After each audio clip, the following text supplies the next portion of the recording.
You've awakened, you've seen the truth, you've realized you're not the doer, you are awareness itself.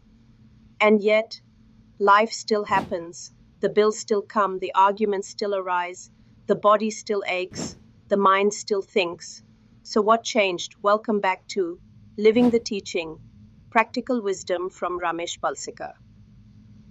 In today's reflection, we explore a simple but surprising truth. Awakening doesn't fix your life, it changes your relationship to it. This can be hard to accept, especially when the spiritual path is often sold as a solution, a way to escape suffering, a way to stop pain, a path to finally feel complete. But Balsekar never promised that. In fact, he was clear. Enlightenment is the final understanding that there is no one to be enlightened. It's not an upgrade, it's not a reward, it's not the end of problems, it's the end of the one who takes them personally. So what does this mean?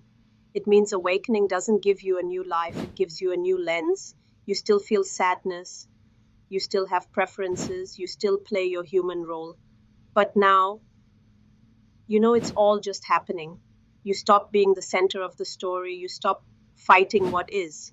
This is where the real freedom lies, not in a perfect life, but in the absence of resistance to life. One man told Balsekar, "Ever since this shift happened, my external life is still messy, but I don't suffer in the same way."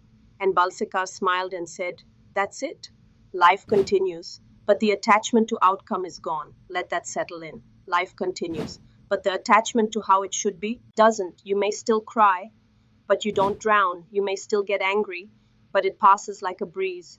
You may still fail, but you no longer collapse into shame. Awakening doesn't take away your humanity. It simply reveals that your true self was never affected by it. It's like watching a storm through a window. The thunder still rolls, the rain still falls, but you're no longer lost in it. You are the space it moves through." This is what Ramesh meant when he said peace is not the absence of conflict, it is the absence of personal involvement in conflict. So what about your problems? They don't vanish, but they lose their weight, they lose their grip, because they no longer define you. You don't need life to change, to rest in what you are. This is the quiet power of awakening. Not that it changes the world, but that it reveals a stillness within that nothing in the world can touch. And here's what's truly beautiful. When you no longer need life to be different, you stop forcing it, you respond instead of reacting. You move with grace, you love more easily, you live more freely, not because your life got better, but because you stopped clinging to how it should be. This is not a magic trick, it's not a promise of bliss.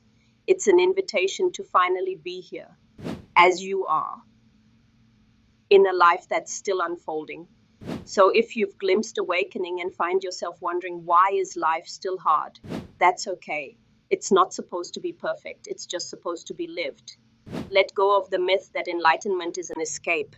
It's not, it's a return to what's already here, to what never left. And when you live from that place, even chaos feels spacious, even sorrow feels soft, even silence feels full. Awakening doesn't fix your life. It frees you from needing it to be fixed. If that resonates with you, leave a comment below and share what freedom now means to you.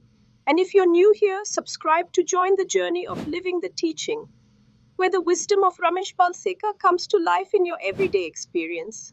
Until next time, don't seek perfection, just rest in presence.